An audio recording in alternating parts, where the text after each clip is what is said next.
Když se do pekla vrátil i třetí čert s nepořízenou, Lucifer se strašlivě rozhněval. To je hezký. Rozhodl se, že si to s Honzou vyřídí sám a hned se za ním vypravil.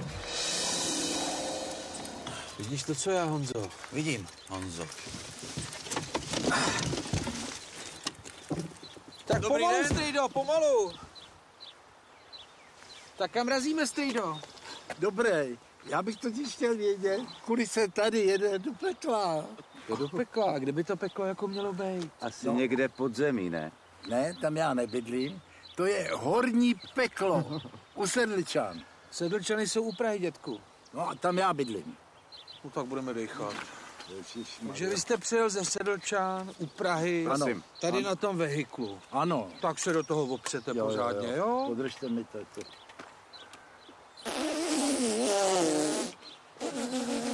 Nějak uchází. Arko, když máte plíce jako vůl, tak pořádně. Už nemůžu tady. No, pěkný. Doklady. A fofrem. To já žádný nemám, já jdu rovnou do hospody, ne? Z hospody, ožralej, na kole do pekla. Do pekla.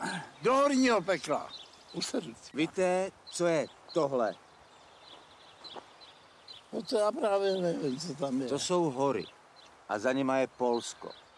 Polsko. No. No to já znám. Tam jsem byl na závodech. Tak nám nevykládejte, že jste přijel do Polska z horního pekla u Sedlčan u Prahy. Z horního pekla u Sedlčan. Jsem přijel.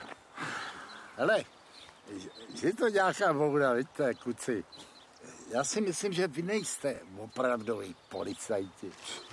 Vy jste ďáblíci! No, a já jsem ďáblíky, pomalu. tak půjdeme.